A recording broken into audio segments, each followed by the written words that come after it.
Capítulo 27, Holodomor, o Holocausto Esquecido. Uma realidade pior do que a guerra. Não consigo encontrar palavras adequadas para descrever o que os meus olhos viram na primavera de 1933, mas, visto que essas memórias assombrosas ainda me atormentam, tentarei transmitir as minhas recordações dos sofrimentos e mortes dos meus conterrâneos ucranianos. A Segunda Guerra Mundial foi uma realidade. Eu fui parte dela. Eu vi a quantidade de corpos mortos e mutilados. Eu ouvi os gritos de desespero e os gemidos de agonia por toda a minha vida. Dias após dias, passei frio e fome. Temia a morte constantemente, mas agora tudo isso é visto através da névoa deixada pela passagem do tempo. Naquelas vagas memórias vejo uma pálida centelha de luz.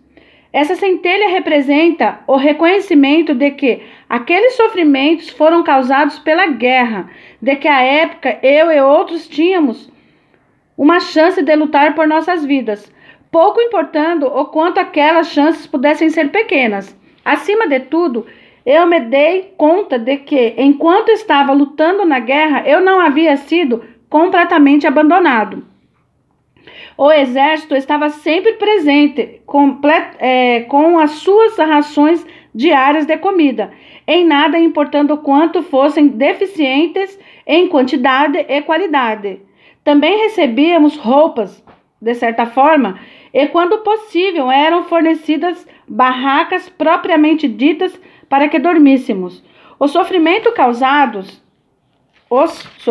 causados pela guerra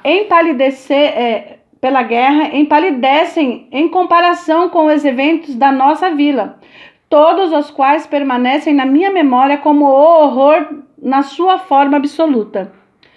Em nosso meio, aqueles que ainda estavam vivos albergavam uma esperança secreta e final de que a chegada da primavera de 33 nos traria algum alívio.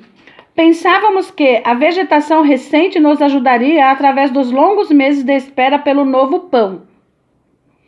Nutridos por essa esperança, fomos capazes de perseverar até que vimos os primeiros sinais de volta do verde. Para nossa tristeza, contudo, muitos dos nossos moradores não estavam mais vivos quando a primavera tão aguardada finalmente chegou. E muitos daqueles que viveram tempo bastante para ver a passagem do inverno, encontraram a morte justamente nas verduras e pastos que aguardavam com tanta esperança e paciência. Aquela primavera de 33 na Ucrânia foi de um frio incomum. Na nossa região, o tempo primaveril normalmente chegava no começo de abril. A neve derretia rapidamente e a cobertura vegetal verdejante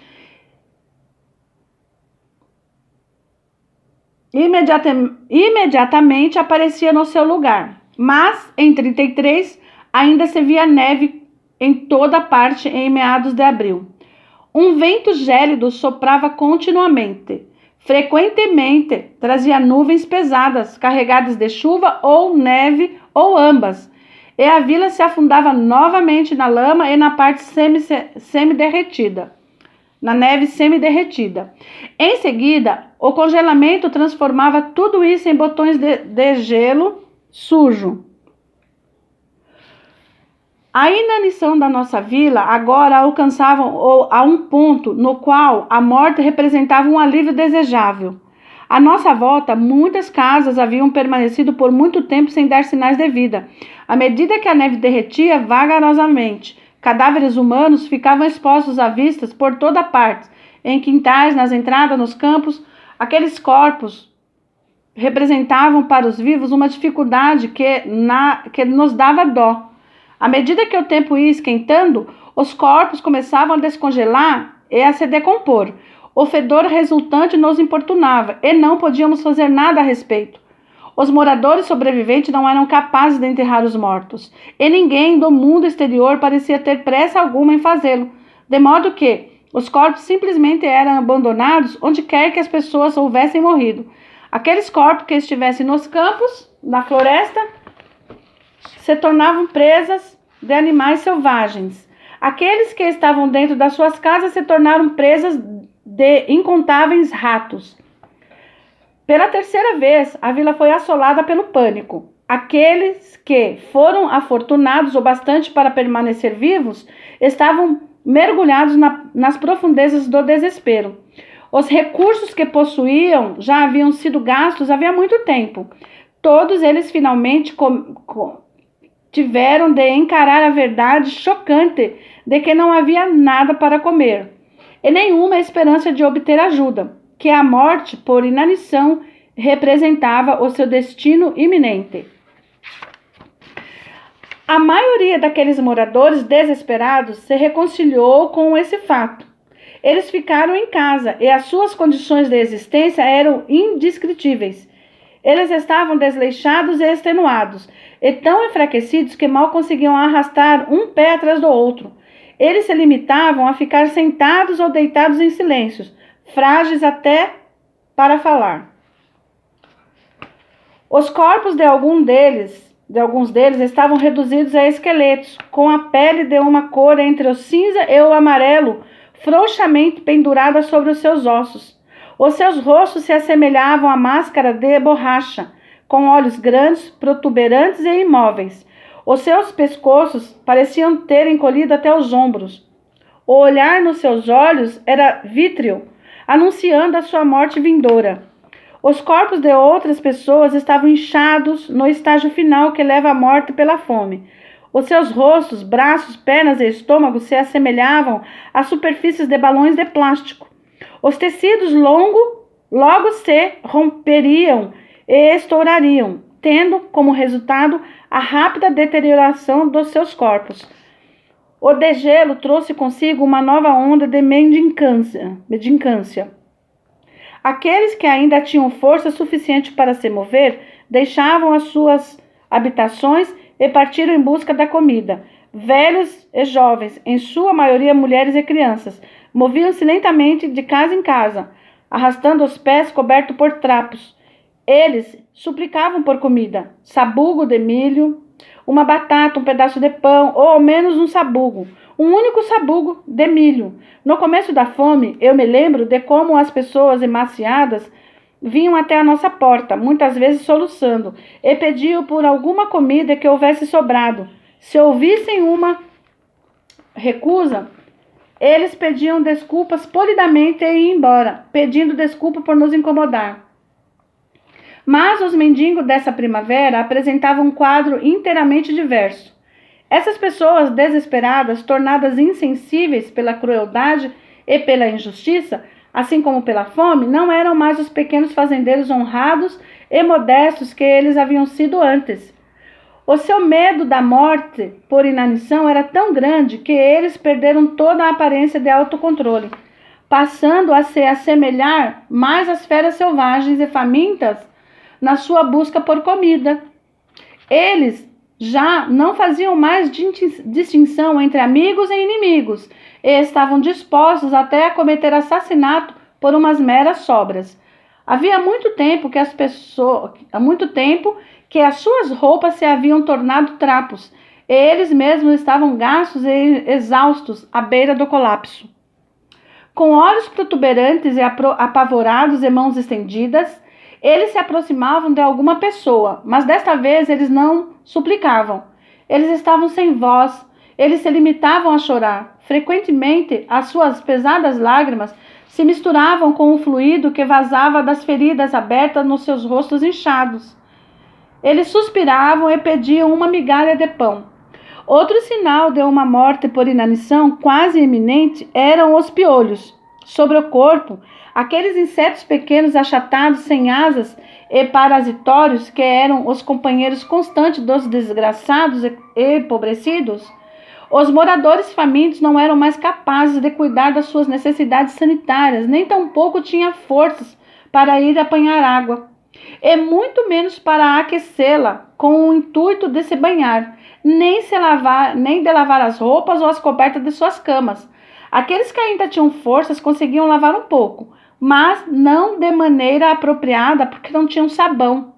Já fazia alguns anos que não se via nem mesmo uma única barra de sabão na vila. Mas mesmo se tivesse havido disponibilidade de sabão, não poderíamos comprá-lo. Em primeiro lugar, não tínhamos dinheiro. Em segundo lugar, estávamos proibidos de comprar qualquer mercadoria nas lojas, já que as nossas cotas de entrega de grão não haviam sido cumpridas. Como consequência disso, todos nós estávamos sujos e infectados de piolho. Pessoal, esse é o comunismo, socialismo.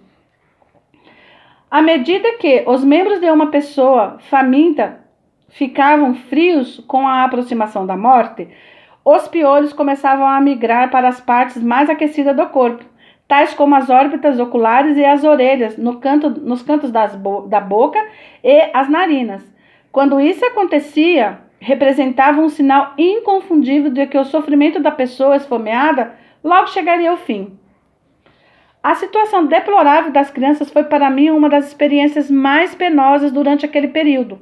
E os seus rostos dignos de piedade, ressecados ou inchados e atravessados por lágrimas, permanecerão na minha memória para sempre.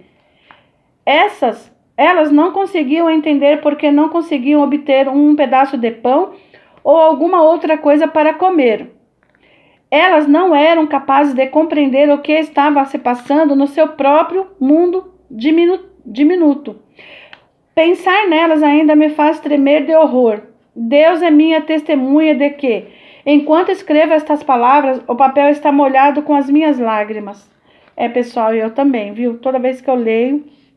Não foram muitas as crianças da nossa vizinhança que haviam sobrevivido àquele inverno terrível. Mas aquelas que haviam sobrevivido estavam reduzidas a simples esqueletos, fracas demais para chorar. As cabeças por sobre os seus pescoços pequenos e finos pareciam balões inflados. Os seus pequenos braços e pernas reduzidos a ossos eram como gravetos que se projetavam dos seus pequenos corpos. Os seus estômagos estavam inchados numa proporção incomum. E a água vazava ininterruptamente dos seus genitais. Aqueles rostos infantis pareciam prematuramente envelhecidos e contorcidos. Assemelhavam-se a idosos, enrugados, apáticos e muito, muito tristes. Naquele estágio de inanição, elas estavam num estado de estupor constante que é peculiar àqueles que padecem de fome extrema. Parecia que a própria natureza havia conspirado com o regime comunista para acrescentar um toque final de uma qualidade evocativa de piedade e de horror ao sofrimento que as crianças tinham de suportar. Havia começado a crescer cabelo sobre o rosto de algumas delas, principalmente sobre as suas testas e têmporas.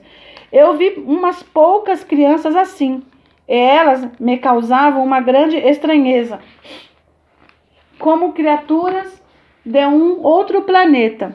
Elas me deixavam com uma sensação de impotência e ruína. Era comum a inanição varrer uma vila inteira. Os adultos morriam primeiro, deixando as crianças sozinhas numa casa fria, seminuas e famintas, tendo de se virar sozinhas. Pode-se imaginar o que aconteceu com essas crianças desesperadas, esses órfãos quase sem roupas e com os pés enfaixados em trapos. Juntavam-se ao resto dos mendigos. Debatendo-se na neve, eles se dirigiam primeiro aos vizinhos mais próximos, só para descobrir que eles também estavam mortos. Então, eles iam a uma outra casa e depois a alguma outra ainda mais afastada. Moradores apiedados que ainda estavam vivos deixavam que uma ou duas crianças ficassem com eles, restando-lhes apenas vê-las morrer lentamente.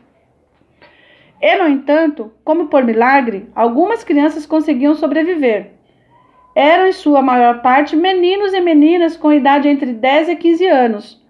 Com a chegada da primavera, elas viam as suas chances de sobrevivência em termos de sair de casa e ir para a cidade. Umas poucas, mas muito poucas crianças conseguiram fazer precisamente isso e tiveram a sorte de encontrar ajuda e compreensão por parte de alguns moradores urbanos. Outras, menos afortunadas, foram apanhadas pela milícia e trancafiadas no lar de detenção das crianças. Essas crianças tinham uma chance melhor de sobreviver à fome, embora tenhamos sabido que muitas delas morreram. E houve ainda aquelas cujo destino foi se unir às fileiras dos delinquentes juvenis da cidade. Só Deus sabe o que lhes aconteceu. Por fim, houve aquelas que nem chegaram à cidade, nem foram apanhadas pela milícia. Jaziam mortas por dias e mesmo por semanas, onde quer que houvessem tombado, até que alguém as arrastasse, até tirá-las da vista de todos, jogando-as em algum fosso como a um animal morto. Presenciei muitos eventos trágicos nos quais as crianças foram as vítimas inocentes, mas um episódio em particular se destaca entre as minhas memórias daquela primavera como um símbolo de uma humanidade que se tornara completamente insana. Foi em algum momento no começo de abril, bem cedo, numa manhã, enquanto ainda estávamos deitados nas nossas camas. Ouvimos o choro de uma criança e o som de batidas fracas na porta. Fui o primeiro a saltar da cama. Ao abrir a porta, vi uma pequena garota de uns 4 anos. Ela estava tremendo de frio e exaustão, enquanto rios de lágrimas caíam por sobre as suas pequenas bochechas esfomeadas. Nós a conhecíamos. Era Maria, a filha da nossa vizinha Hannah, que também tinha um filho de 7 anos e vivia a cerca de 800 metros de nós. O marido de Hannah, um fazendeiro jovem e laborioso, havia sido preso, como muitos outros, sem nenhuma razão aparente, e havia sido exilado em um campo de concentração em algum lugar cerca de 2 anos antes. Hannah ficou sozinha com 2 crianças, tendo de lutar por comida, como todos os demais. Contudo, quando o inverno chegou e a fome nos assolou, perdemos notícias dela. Eu deixei a criança entrar em casa. Minha mãe não acorda, a criança anunciou, enquanto enxugava as lágrimas com uma manga do seu casaco sujo.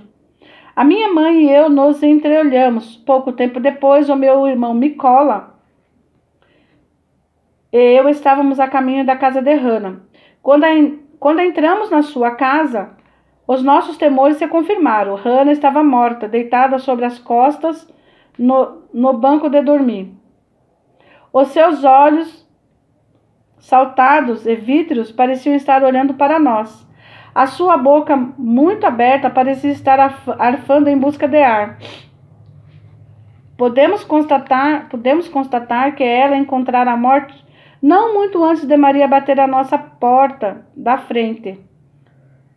Sobre as bochechas de Hannah ainda podíamos ver os vestígios de suas lágrimas. Também podíamos ver os piolhos se movendo para um lado e outro, em busca de um lugar quente. Ao seu lado, envolto em alguns panos, jazia o seu filho morto. A casa de um único cômodo estava vazia e suja. O chão de lama havia sido escavado por toda parte e havia buracos na parede. Reconhecemos de imediato o trabalho da comissão de aprovisionamento do pão. Não restava dúvida de que haviam estado lá recentemente, em busca de produtos alimentícios escondidos. Mikola e eu ficamos ali mesmos, horrorizados. Eu senti um impulso de ir embora correndo e gritando, ou de me sentar ao lado dos seus corpos mortos e segurar as suas mãos frias entre as minhas. Expressando tristeza e compaixão, mas não fiz nenhuma coisa nem outra. Eu simplesmente fiquei ali parado e petrificado. E olhando para a mãe morta e para seu filho jovem, fiz uma pergunta. Por quê? Por que eles tinham de morrer? Deixamos os corpos na nossa casa, com a esperança de que em breve a brigada de enterro do Kolochop os apanharia na busca diária por corpos. Essa brigada havia sido estabelecida cerca de 2 meses antes, com o propósito de coletar e enterrar os cadáveres dos moradores mortos de fome. A pequenina Maria sobreviveu à fome. Ela ficou conosco por algum tempo, até que os seus parentes, que viviam numa das cidades, a acolheram em sua família. Pessoal, é isso aí, meus queridos.